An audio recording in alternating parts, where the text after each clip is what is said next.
guess who's doing a Wild West episode? There is just something about Wild West content. The Good, the Bad, and the Ugly, incredible movie. Red Dead Redemption 2, straight up just one of the best video games ever made. The books, you got Blood Meridian, The Sisters, Brothers, True Grit, and the music. Wow, I love the Wild West, and I ain't the only one. Yeah, I'm gonna be saying ain't for this episode. It's Western, baby. In recent years, we've had The Power of the Dog, Westworld, Yellowstone, Americana. Even in music, you know, Beyonce's Cowboy Carter, Post Malone's Gone Country, and a group of what I will call cowboy states, Wyoming, Arizona, Texas, have all seen population growth in the last few years. I live in Tennessee, and even that has blown up. So why are people moving to these places? Well, that depends on who you ask. Number one is there's no state income tax. Also, the cost of living here is lower than the national average. People from out of state that are looking for jobs are seeing, wow, we used to be just pretty much a housing market, but we're pretty diverse right now. I knew that I would want something with like a lot of other younger people and a more like livelier nightlife scene. And I knew that Nashville would offer that to me. Is that all true? Yes. But why do I think they're all moving there? It's because we all love us some cowboys. And man, if you grew up as a boy, you were just spoon-fed cowboy stuff. So many toys hopped on the cowboy wagon. Fisher-Price, Playmobil, Barbie. I mean, Disney made an entire movie about a talking cowboy toy. But when it comes to the cowboy landscape, Lego is surprisingly absent. In fact, out of 21,000 sets, there are about 40 Western sets, and that's kind of up for debate. But in the 90s, Lego did launch a full Western theme, giving it the same kind of treatment they were giving Space and Castle and City. It was a brief flash. Ooh, but it was a good one.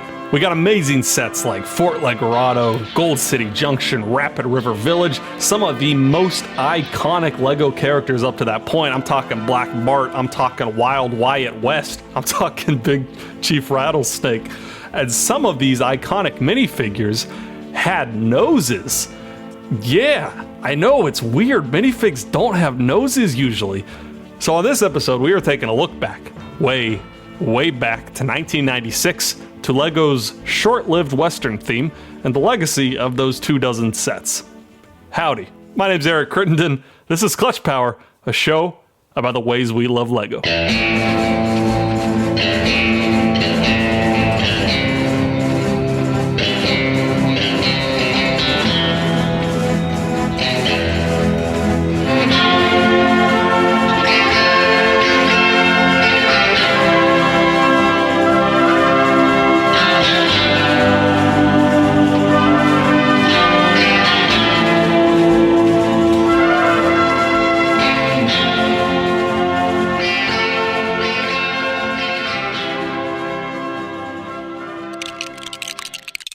Episode 14. That time Minifigs had noses. In part 1, an interview with the one and only Trick Bricks, retro Lego YouTuber, and fellow 80s and 90s Lego enjoyer, we are diving into one of the most underrated Lego themes, Wild West, baby. In part 2, a look at the darker side of the Wild West theme and how Lego's representation of Native Americans has changed with the times. And finally, Patreon supporters get a bonus segment all about Trick Bricks' music. Jamie composes and produces it originally for all his videos, and you're going to hear his music throughout this video. This is a good one, so let's giddy up.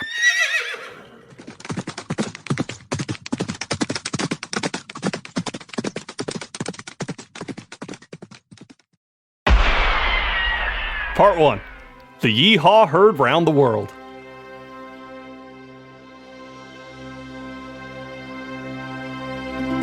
Lego started basic.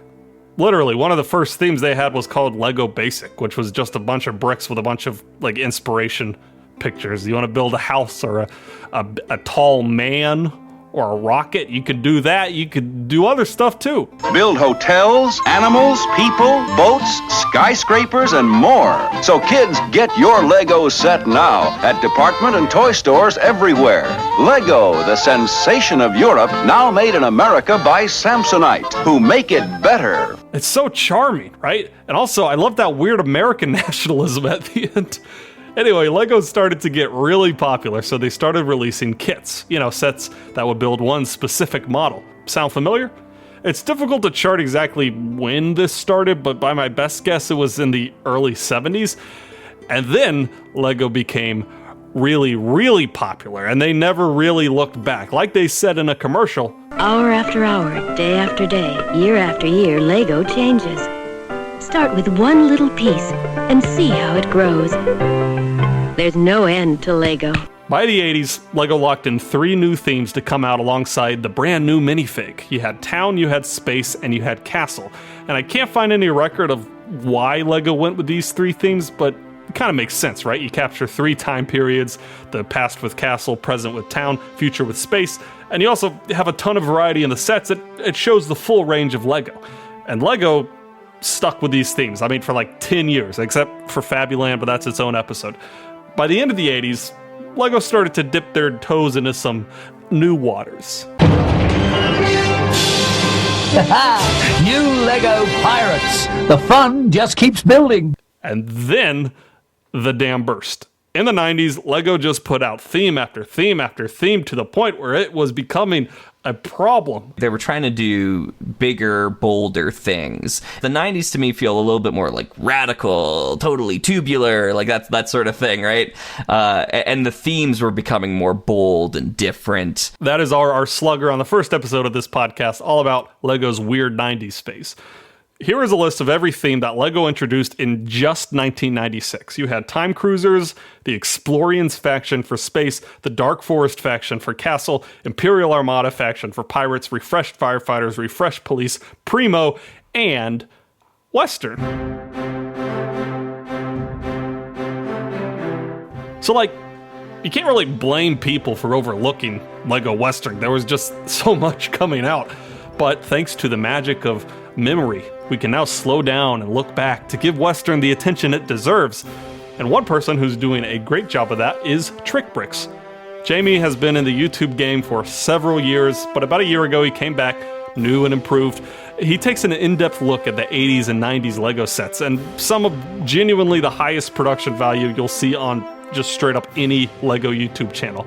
I am honored to have him on the show and to give him another platform to gush about Lego Western.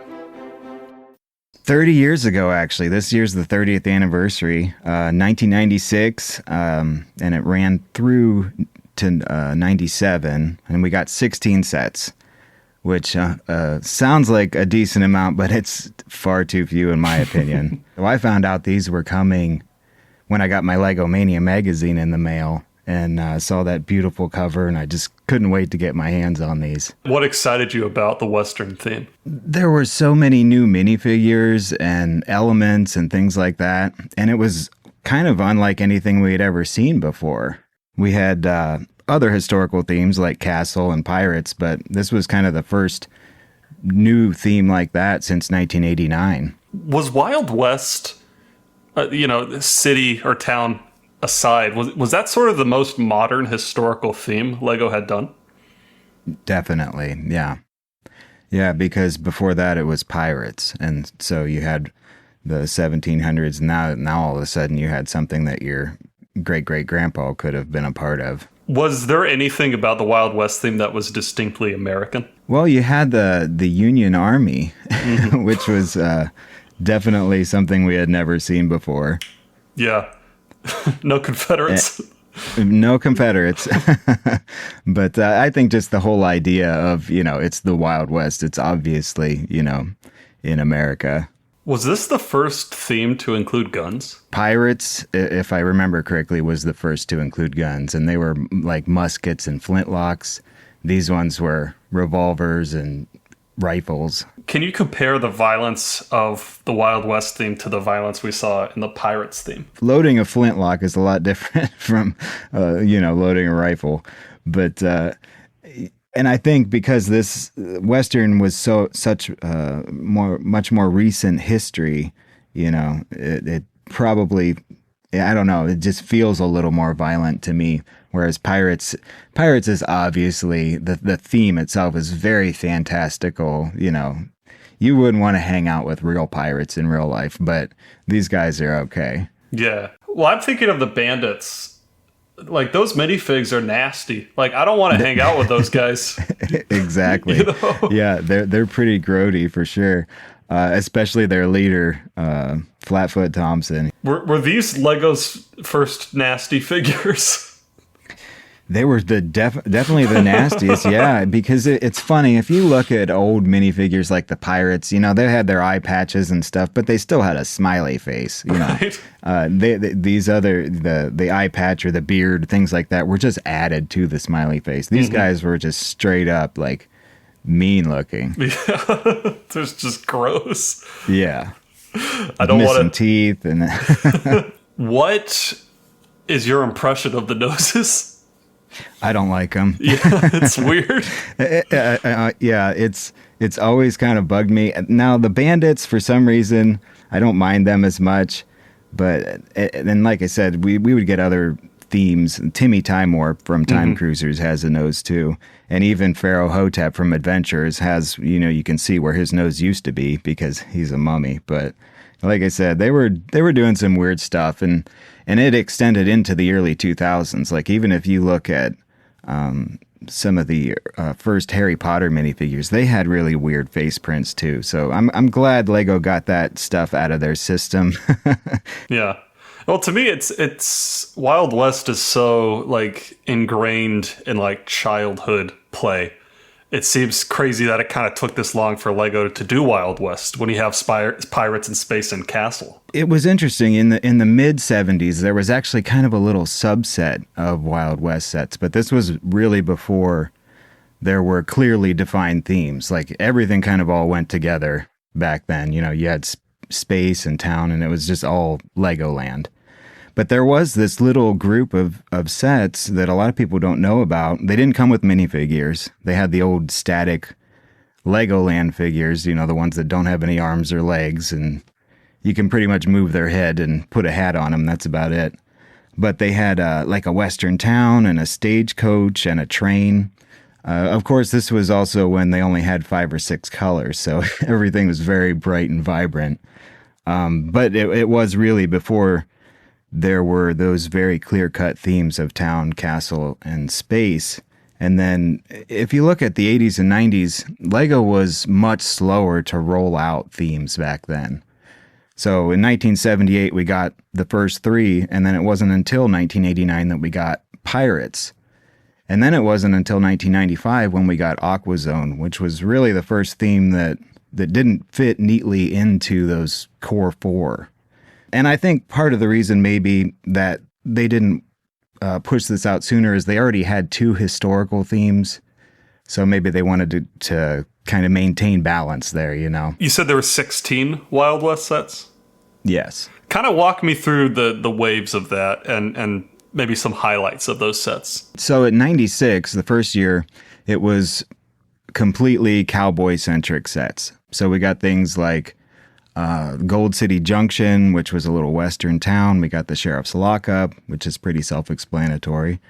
And then we had Fort Lageredo, which is a lot of people regard as the best set in the western theme. And the storyline of the first year was pretty much like just cops and robbers in the Wild West. You had your sheriff and the bandits, and they had their secret hideout and everything. And then in 97, we got a few more smaller cowboy sets, but then we got the Native American sets. And those were unlike anything we had ever seen before, and they're still kind of an anomaly because there's no conflict. I think wisely, like you never saw it like a quote-unquote Cowboys and Indians set from Lego.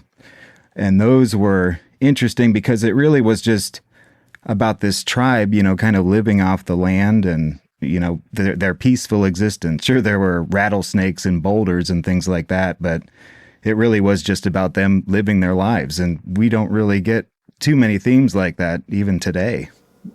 So beyond just the fact that it said Wild West on the box, was there any connection between the Native American sets and the more cowboy classic sets?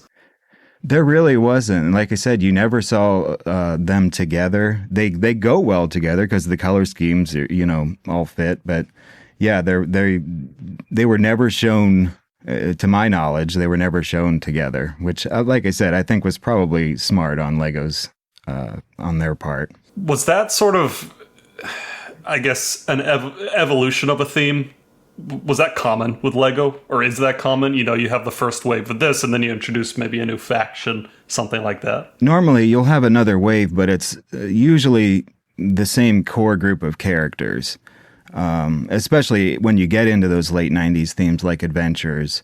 You know, you'll go from Egypt to the jungle, but Johnny Thunder's still the star of the show. And with the second wave of Western, we got a whole new cast of characters. Are there any highlights from the second wave of Wild West? They're all pretty amazing. Boulder Cliff Canyon is great. Rapid River Village is just classic. And even some of the smaller sets like Rain Dance Ridge.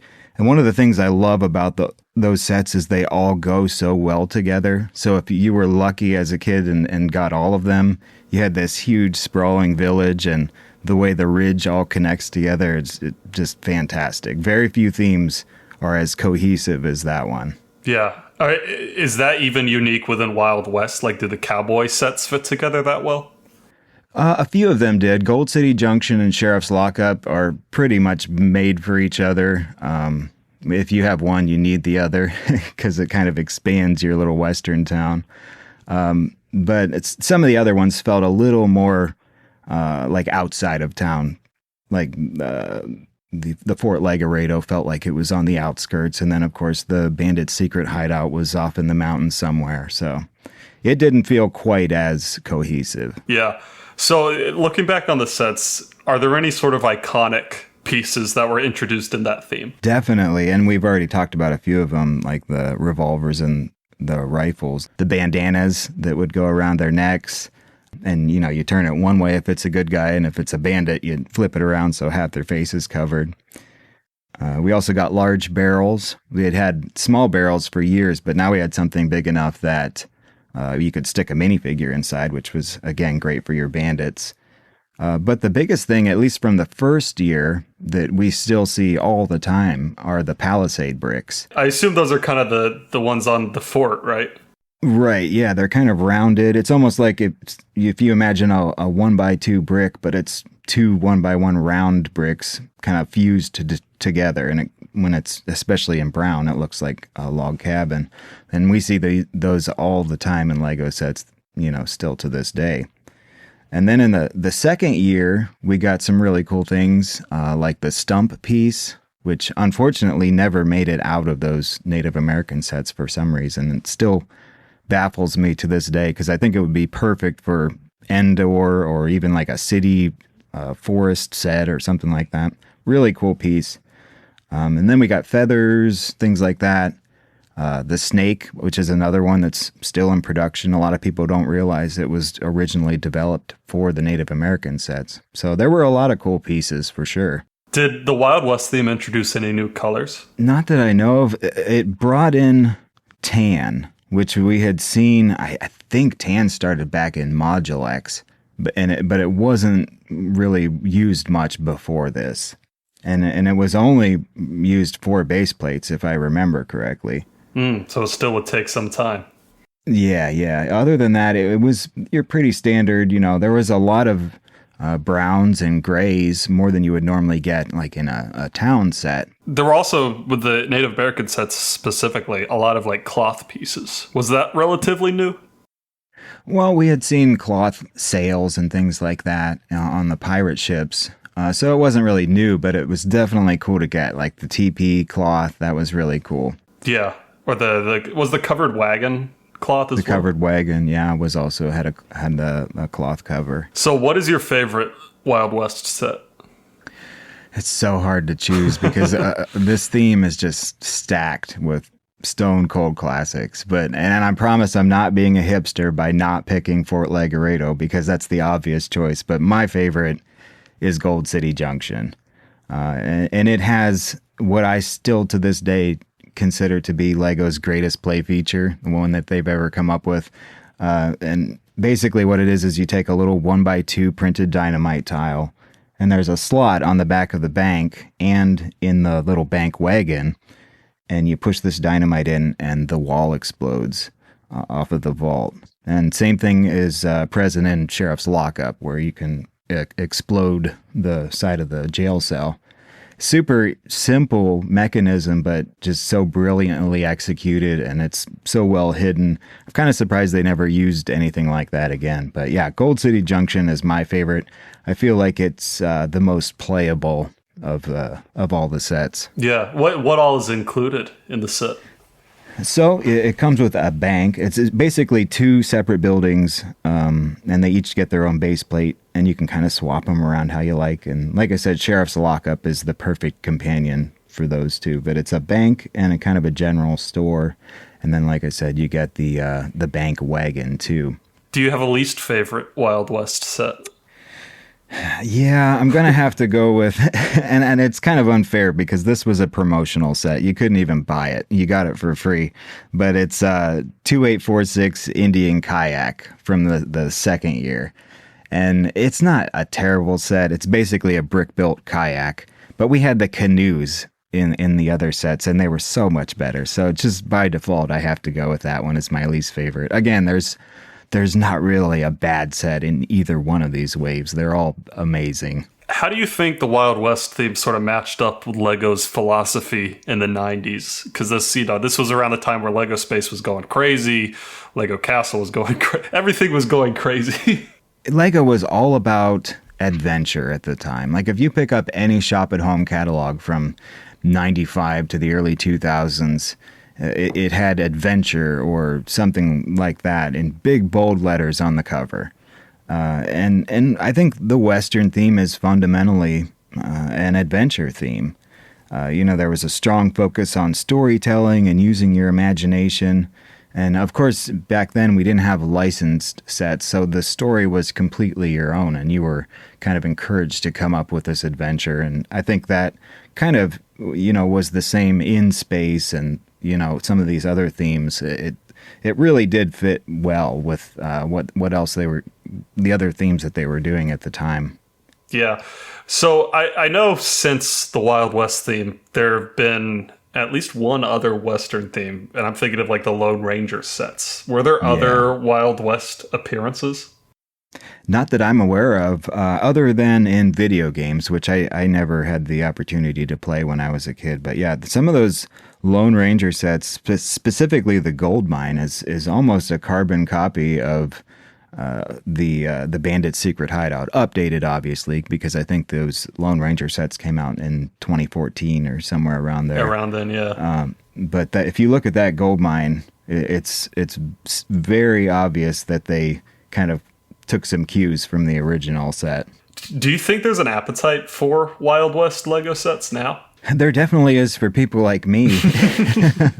But I don't think we would ever see a full theme return. I could potentially see maybe an icon-style Fort Legoredo.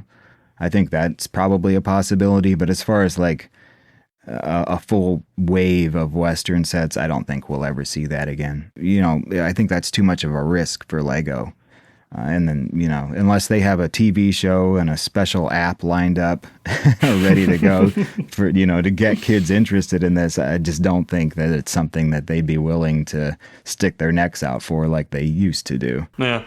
What is the legacy of the Wild West theme? I think it really showed Lego that they could kind of push that envelope a little bit. And we probably don't know all the ways that it affected the future, but I really do believe that this helped pave the way for other themes that you could consider to be a little more violent or a little more mature. Things like Adventurers and Ninja is another one, and even Star Wars. None of those themes would have passed the Lego test back in the 80s.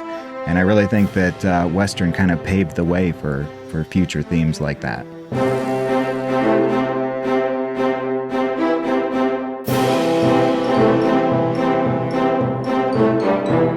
Legacy is a tricky thing, right? Because you can't really plan it. And honestly, I think Lego Western's legacy is the Minifigs had noses, and that was kind of weird. But there is another side to this theme. You heard Jamie mention it briefly, the Native American representation. Up next, I'm calling in some big guns to take a closer look at Lego's, we'll call it, not great history with Native Americans.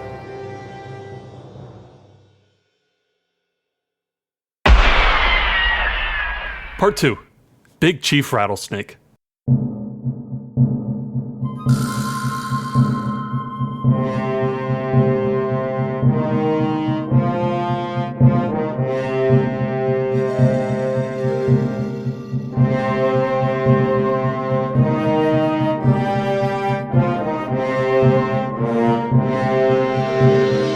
There are 2 waves of LEGO Western. Wave 1, 14 sets of cowboys, bandits, sheriffs, classic Western stuff.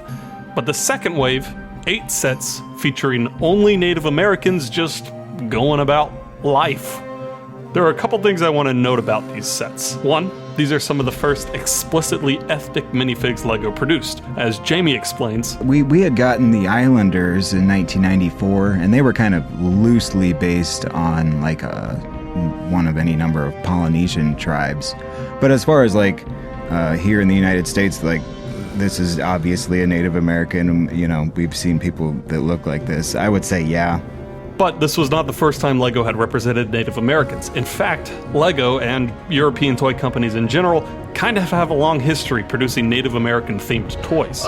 Well, the very first ones would show up about 1905. That would be a company called Britons, which was sort of published a set of, toy soldiers, tin soldiers, that sort of thing.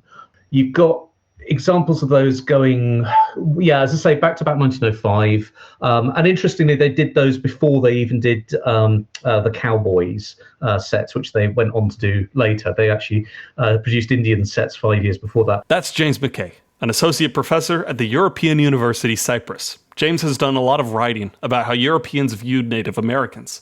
Were early Native American toys conflict-centric? They usually are of a chief or a warrior on a horse with usually a war bonnet, bow and arrow or tomahawk type weapons, and very much in the vein of the Buffalo Bill shows, in that they were sort of prioritizing horsemanship and masculinity as the big ways that the Native Americans are appealing. So they're very much toys marketed to boys as well. Yeah, was it always sort of Native Americans are the bad guys in these toys? No. Usually I would say the heroes, if anything. I mean, everybody wanted to be, everyone in colonial Britain wanted to be the heroic Indian.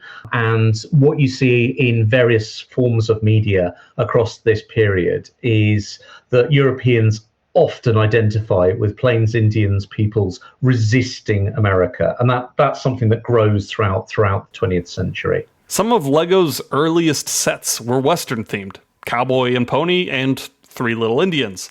That latter set featured 3 stereotypical Native Americans' faces and hands built of red bricks. Yikes. It's accurate for the types of ridiculous, stereotypical, and racist portrayals that toy makers, cartoon makers, marketers of everything from Jell-O to counting games for young children, all of that stuff. I mean, that was normal. That's Greg Smithers, professor of American history at Virginia Commonwealth University. Greg does a lot of research on Native American and African American history. The thing to remember about this, so the 3 Little Indians thing you sent me, it's a riff off an 1860s rhyming to help kids with counting. It's sort of this rhyme and it was originally called 10 Little Indians. So they're riffing off it in that way. In this sense, in the 60s when this comes out, this then is part of a piece, in a sense. This is cultural continuity. When you consider the types of racial stereotyping and racism that you see as commonplace, everything from minstrel shows in the 19th century to Tom and Jerry cartoons during the 50s and 60s would have been filtering this, threading all of this stuff through their narratives. And what it does is it does create that sense of normality, like this is who these people are. And kids in the 20th century, certainly the mid-20th century, they learn to socialize through the viewing of television and in particular cartoons. That's part of their maturation, their education. And toys are sort of an extension of that.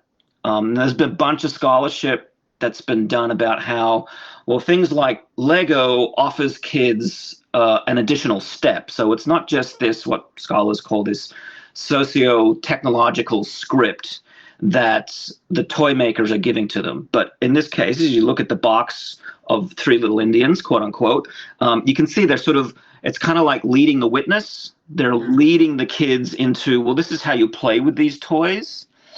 But at the same time, the sort of technical aspects of this is that the kids get to write their own script in the sense that they do have agency to reposition, rejig the blocks in different formations.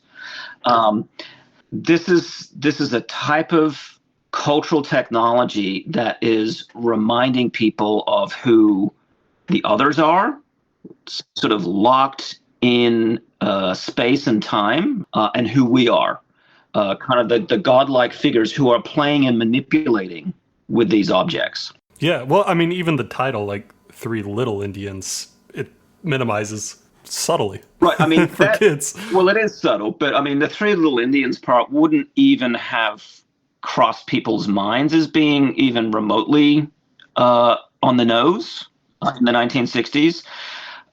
Remember, there's another counting game and rhyme as well that sort of was lifted off of 10 Little Indians, and that was 10 little N-words.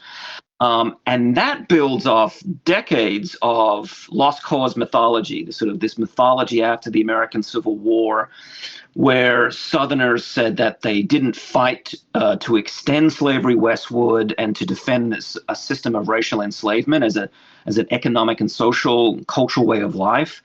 But what they actually were doing was fighting for a political principle.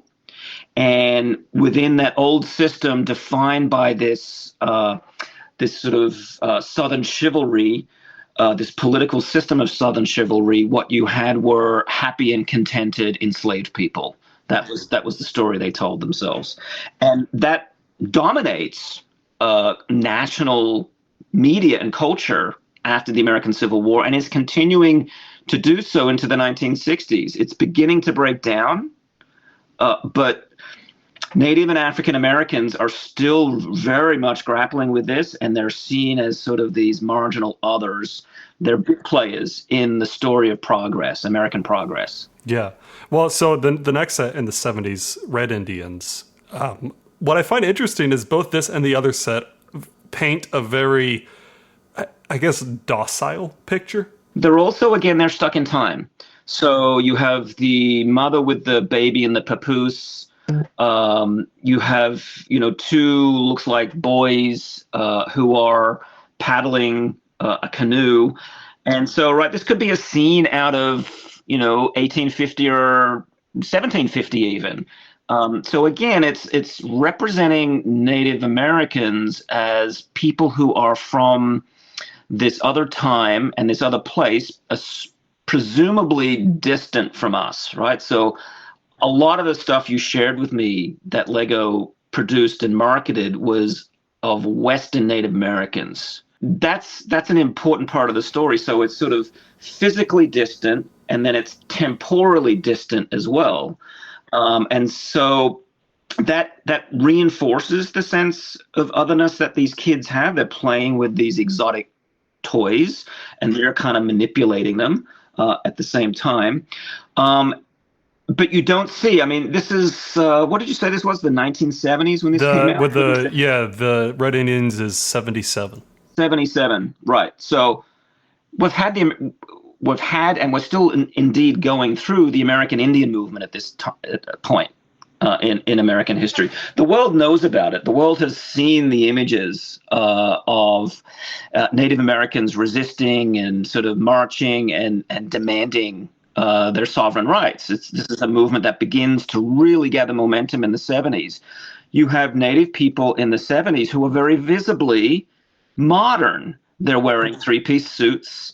They have advanced degrees. They're lawyers. They're accountants. They're in every profession in American life. Yeah. And they don't go around canoeing their way to work in Washington, D.C. or Chicago or wherever else it happens to be. They're like everyone else. They either drive or take the subway or something like that. Yeah. So in that sense, it's ahistorical, but the anachronism, the historical anachronism of it all, I think is just deliberate. It reinforces this perception of these people as being stuck in time, and that then gives you sort of implicitly this more license to manipulate and play with these figures from another exotic time and place. The Western part of it, just briefly, I think is important too, because in Germany and throughout Scandinavia, beginning in the 1930s, Westerns were hugely popular in that part of Europe and Scandinavia. Hitler, for example, loved Westerns and loved the history of the American West because it taught him how to go about his objectives during the final solution in the late 30s into the 40s. Scandinavian audiences, and certainly a lot of Western European audiences, had grown up on a steady diet of these historically other and also sort of geographically othered people and cultures and places. Red Indians came out in 1977, and after that, LEGO took a long 20-year break before returning to Native Americans with a Western theme, and it did seem like they were trying to be more accurate with yellow-skinned minifigs, not red, and to focus on Native American culture, I guess, totem poles, war paint, teepees. But according to Greg and James, that also missed the mark. So with the Indians theme in 1997.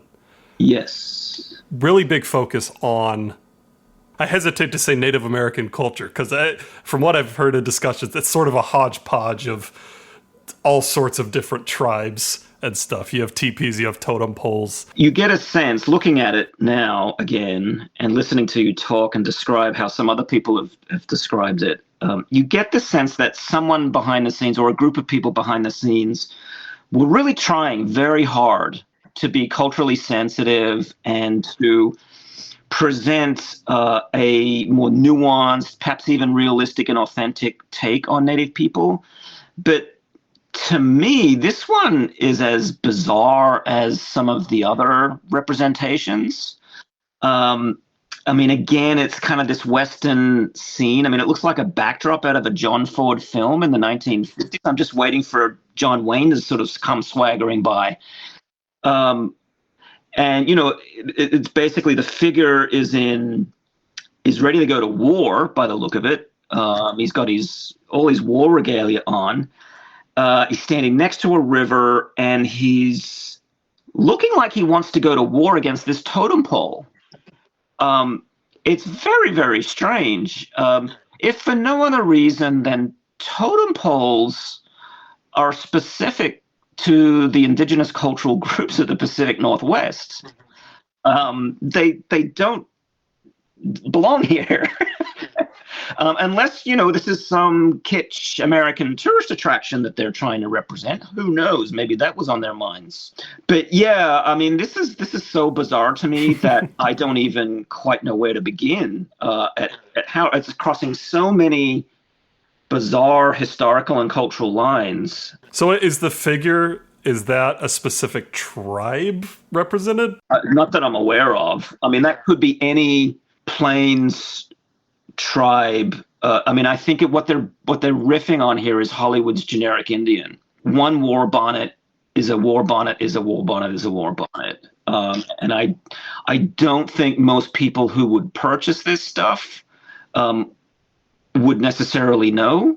It'd be fascinating to do a sociological get together with some Native American sociologists and do a sociological study to see how indigenous children play with these toys, or played with in the 90s and then continue to do so today, if at all. Because I'm guessing they would put some probably very different and potentially humorous narratives around their play with these figures. How does this, if at all, representation benefit Native Americans? Does it? I'm not sure it does.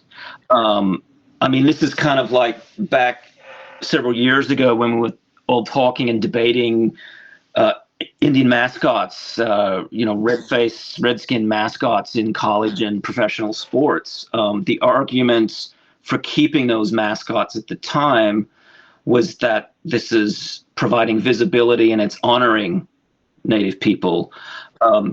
Very few Native people saw things that way. If you go back and look at the scientific opinion poll dating that was done.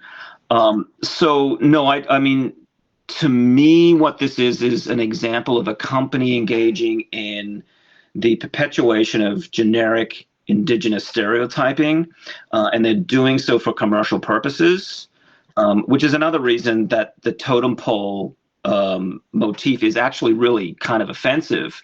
I mean, this is not meant to be. This is an object in Pacific Northwest cultures that tells stories, that demarcate a place or are indicative of historic events that have happened, right? They bind people together and they bind people to a place.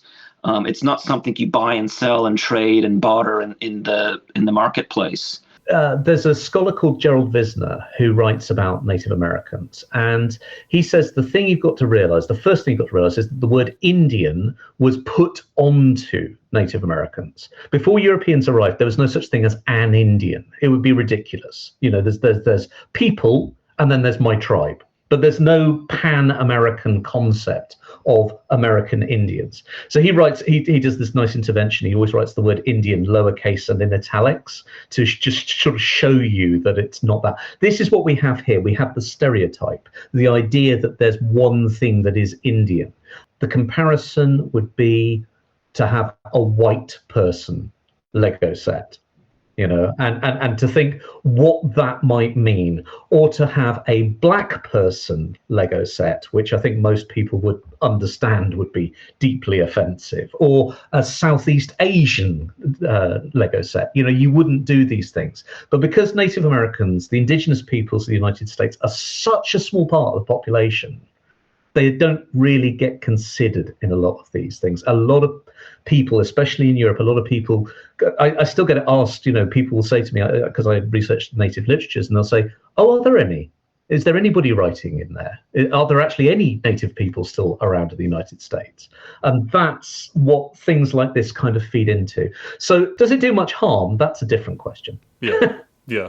But any representation is good, not the case. Well, I mean, I find it difficult to think that any representation is good because, if you've ever seen Birth of a Nation, you'll understand that some representations are just harmful. Since then, Lego really hasn't touched Native Americans. They've put out a handful of collectible minifigs and tie-in sets with the Lone Ranger movie in 2013.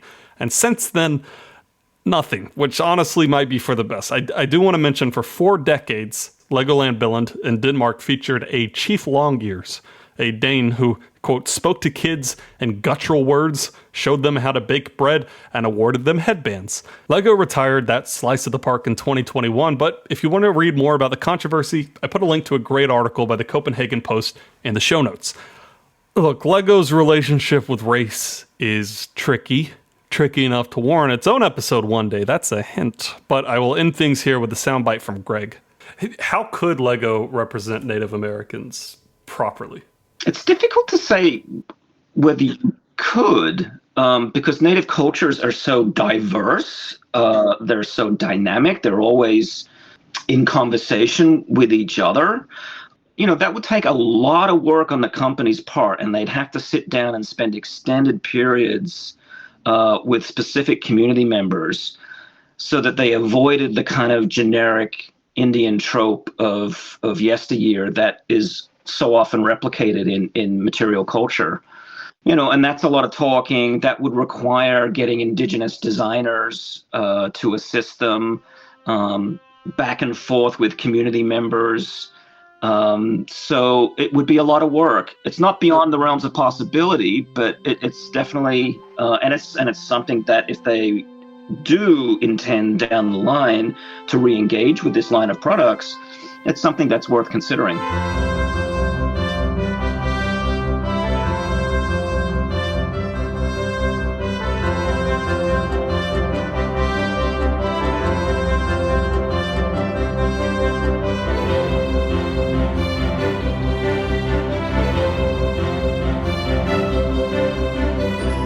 Huge thanks to Jamie for joining me on this episode. I am almost as old as the Western theme, and as such had basically zero knowledge of it, so it's been a blast to look back. I honestly don't even know which videos to recommend from his channel. They're all so great, and somehow each video gets better than the last. I guess to stay on theme, I'll recommend his Western retrospective, especially his most recent one on the first wave of Western sets. But honestly, whichever theme resonates the most with you, you can't go wrong.